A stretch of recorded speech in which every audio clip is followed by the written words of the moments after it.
Hi, boys and girls. It's story time again, and I have my second most favorite bat story for you.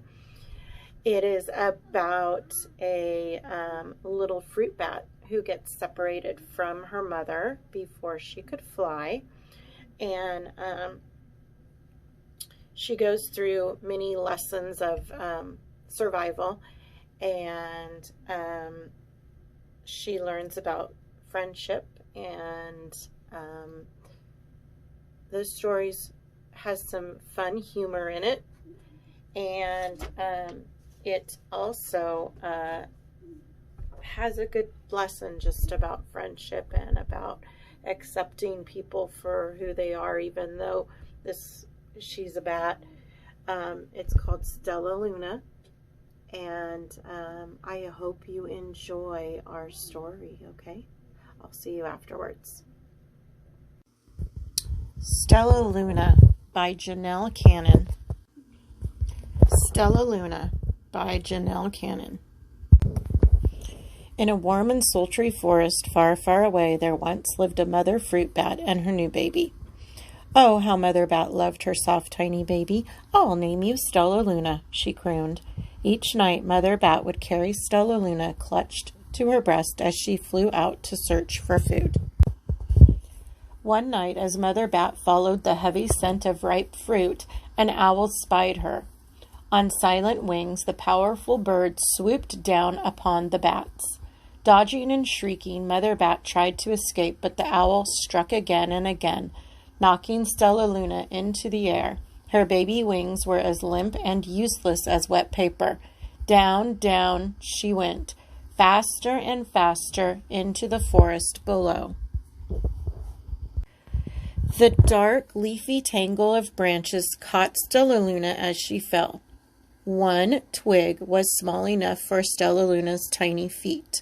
Wrapping her wings around her, she clutched the thin branch, trembling with cold and fear. "Mother," Stellaluna squeaked, "where are you?" By daybreak, the baby bat could hold on no longer.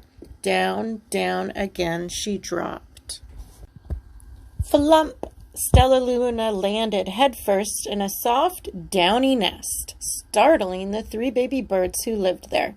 Stellaluna quickly clambered from the nest and hung out of sight below it. She listened to the babble of the 3 birds. "What was that?" cried Flap. "I don't know, but it's hanging by its feet," chirped Flitter. "Shh! Here comes Mama," hissed Pip. Many, many times that day, Mama Bird flew away, always returning with food for her babies. Stellaluna was terribly hungry, but not for the crawly things Mama Bird brought back. Finally, though, the little bat could bear it no longer. She climbed into the nest, closed her eyes, and opened her mouth. Plop! In dropped a big green grasshopper. Stellaluna learned to be like the birds. She stayed awake all day and slept at night. She ate bugs, even though they tasted awful. Her bat ways were quickly disappearing, except for one thing. Stellaluna still liked to sleep hanging by her feet. Once, when Mama was away, the curious baby birds decided to try it too. When Mama Bird came home, she saw 8 tiny feet gripping the edge of the nest. "Eek!" she cried. "Get back up here this instant. You're going to fall and break your necks." The birds clambered back into the nest, but Mama Bird stopped Stellaluna. "You are teaching my children to do bad things. I will not let you back into this nest unless you promise to obey all the rules of this house." Stellaluna promised. She ate bugs without making faces. She slept in the nest at night, and she didn't hang by her feet. Stellaluna behaved as a good bird should. All the babies grew quickly. Soon the nest became crowded. Mama Bird told them it was time to learn to fly. One by one, Pip, Flitter, Flap, and Stellaluna jumped from the nest. Their wings worked. "I'm just like them," thought Stellaluna. "I can fly too." Pip, Flitter, and Flap landed gracefully on a branch. Stellaluna tried to do the same. How embarrassing! I will fly all day, Stellaluna told herself. Then no one will see how clumsy I am. The next day, Pip, Flitter, Flap, and Stellaluna went flying far from home. They flew for hours, exercising their new wings. The sun is setting, warned Flitter. We had better go home, or we will get lost in the dark, said Flap. But Stellaluna had flown far ahead and was nowhere to be seen. The three anxious birds went home without her. All alone, Stellaluna flew and flew until her wings ached and she dropped into a tree. I promised not to hang by my feet, Stellaluna sighed.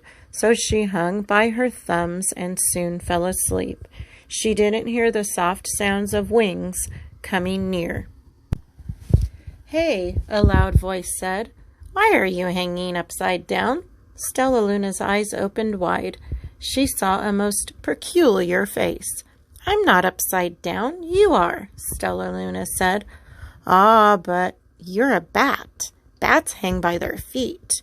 You are hanging by your thumbs, so that makes you upside down, the creature said. I'm a bat?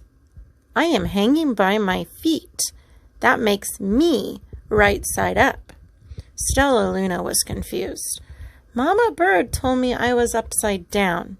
She said I was wrong. Wrong for a bird, maybe, but not for a bat. More bats gathered around to see the strange young bat who behaved like a bird. Stellaluna told them her story. You ate bugs? Stuttered one. You slept at night? Gasped another. How very strange, they all murmured. Wait, let me look at this child. A bat pushed through the crowd.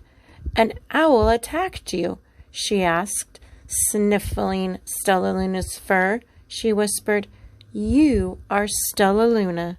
You are my baby. You escaped the owl, cried Stellaluna. You survived. Yes, said Mother Bat as she wrapped her wings around Stellaluna. Come with me, and I'll show you where to find the most delicious fruits. You'll never have to eat another bug as long as you live. But it's nighttime, Stellaluna squeaked. We can't fly in the dark, or we will crash into trees. We're bats, said Mother. We can see in darkness. Come with us. Stellaluna was afraid, but she let go of the tree and dropped into the deep blue sky. Stellaluna could see. She felt as though rays of light shone from her eyes. She was able to see everything in her path. Soon the bats found a mango tree, and Stellaluna ate as much of the fruit as she could hold. I'll never eat another bug as long as I live, cheered Stellaluna as she stuffed herself full. I must tell Pip, Flitter, and Flap. The next day, Stellaluna went to visit the birds. Come with me and meet my bat family, said Stellaluna. Okay, let's go, agreed Pip.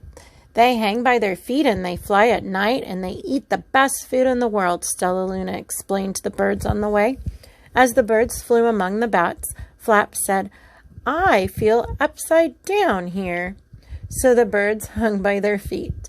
Wait until dark, Stellaluna said excitedly. We will fly at night. When night came, Stellaluna flew away. Pip, Flitter, and Flap leapt from their tree to follow her. I can't see a thing, yelled Pip. Neither can I, howled Flitter. Ah, shrieked Flap. They're going to crash, gasped Stellaluna. I must rescue them. Stellaluna swooped about, grabbing her friends in the air. She lifted them to a tree, and the birds grasped a branch. Stellaluna hung from the limb above them.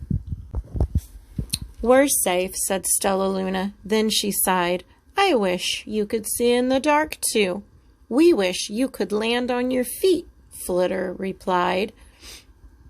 Pip and Flap nodded. They perched in silence for a long time. How can we be so different and feel so much alike? Mused Flitter. And how can we feel so different and be so much alike? Wondered Pip. I think this is quite a mystery, Flap chirped.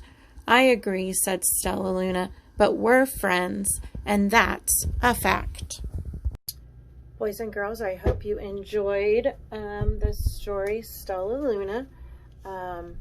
Super sweet story about friendship, and even if we're different from one another, we can still be friends and find the best aspects of each other, regardless of our differences.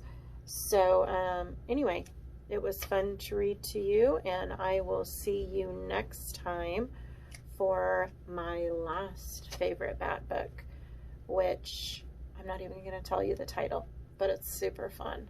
Okay, so I will talk to you again soon.